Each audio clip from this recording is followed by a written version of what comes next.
Assalamualaikum. My name is Fadwa Wazwaz, and I am just testing the very first podcast that I'm trying to do.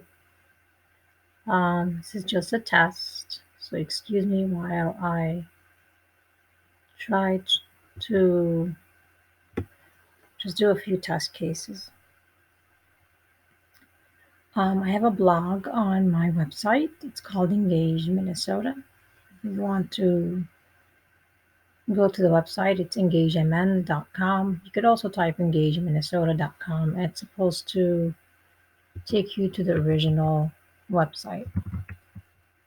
So try that out and let me know if you're able to get in or not. It's supposed to take, yep, it does get in from me, so check it out on your end as well.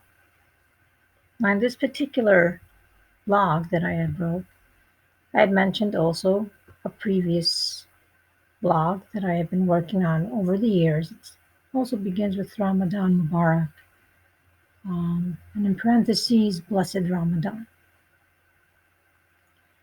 I like to begin with a quote or a prayer or a supplication in every blog that I try to write. And it's meant to kind of give a capture brief window into what the blog will be expanding and clarifying, if you will.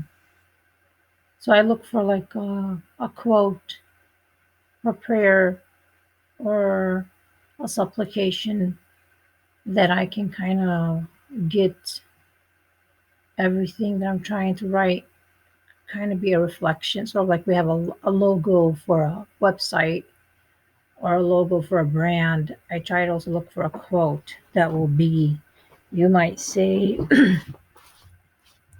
um, the logo for that particular um, blog.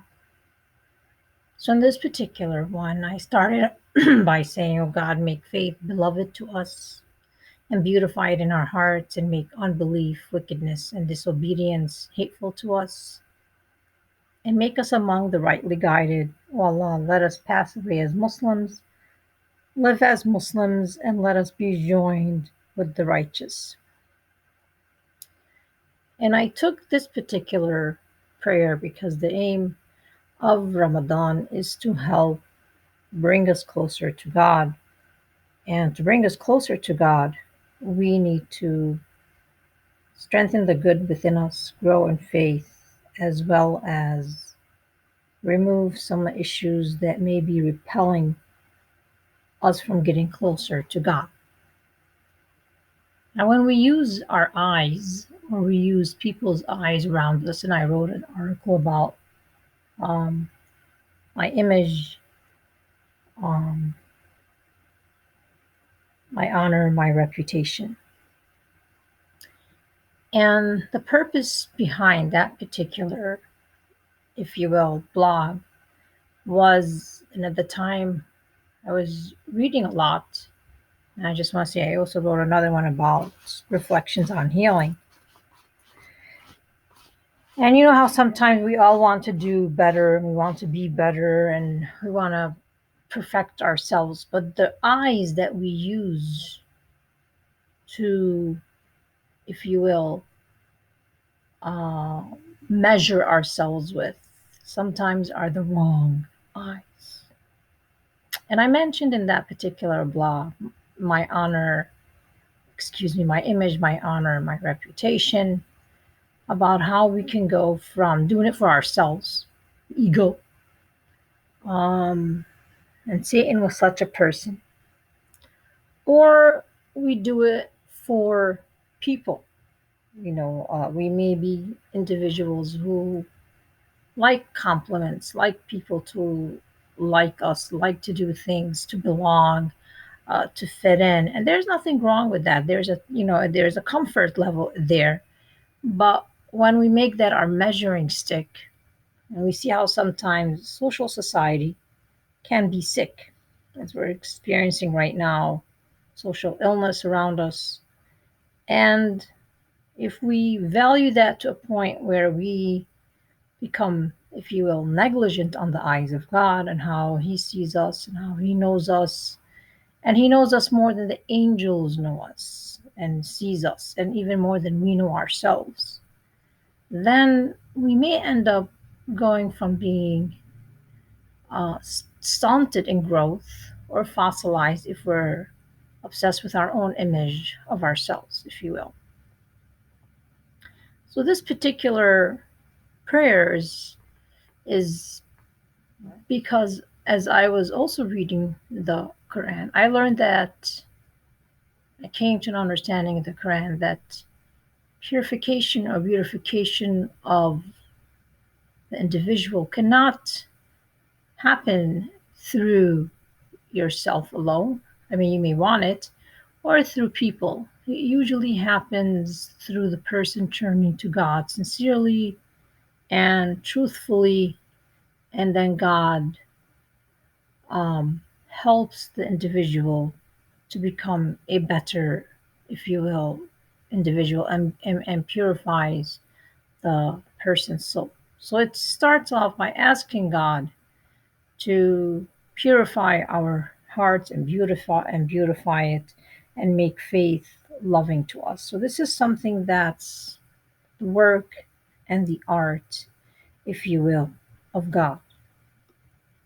And it is with this understanding that I invite people to read the Quran, and to turn to the Quran as your companion. Of course, we can't have on this is the way that we turn to God is by listening to God, reading the book and the message that He sent us, as well as the messenger, studying the life of the messenger that came with the book and with the message that He sent to us. So I want to end in this particular podcast, just parts of this particular blog, and it says, I ask you by every name belonging to you, which you named yourself with, or you taught to any of your creation, or revealed in your book. You have preserved in the knowledge of the unseen with you, that you make the Quran the life of our hearts, light of our breasts, and departure from our sorrow, and a release for our anxiety, that God will remove his anxiety and sadness and replace it with happiness. Prophet Muhammad, upon him peace and blessings, taught us that.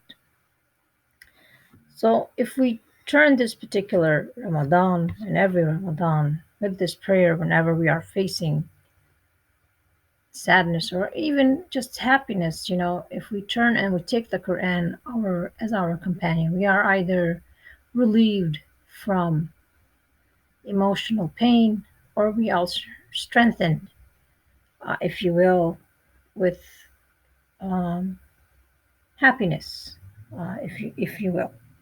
So take the Quran as your companion. I like, reading or listening to people tell the stories. And the beauty of the Quran is it it helps you, excuse me, see things clearly.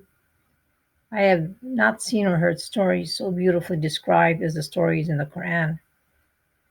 The arguments used are reflective and engaging, and the details are just enough to make you think and reflect. There isn't any sensationalism, drama, or unnecessary information. So when the Quran is recited, this is one of the verses of the Quran. So when the Quran is recited, then listen to it and pay attention that you may receive mercy. So try to open the Quran and let it speak now, because we are human beings. We're more at times attuned to our ego or the people around us. And the beauty of the Quran is when you're listening to it, it connects you with yourself. And that's why the stories are beautiful, because it helps you listen to your soul. And the Quran itself, the stories are stories that the soul is attuned with, if you will. Recognize it. But if you're disconnected with your soul and you're very connected to your ego or connected to people around you, these stories at first will be disturbing. These stories at first will be like difficult to listen to. But the more you listen, the more you strengthen your soul. and the more you empower your soul, and the more you give your soul strength over your ego, and then the more you will start to connect to your soul, and you'll be more connected with your soul than you are with your ego.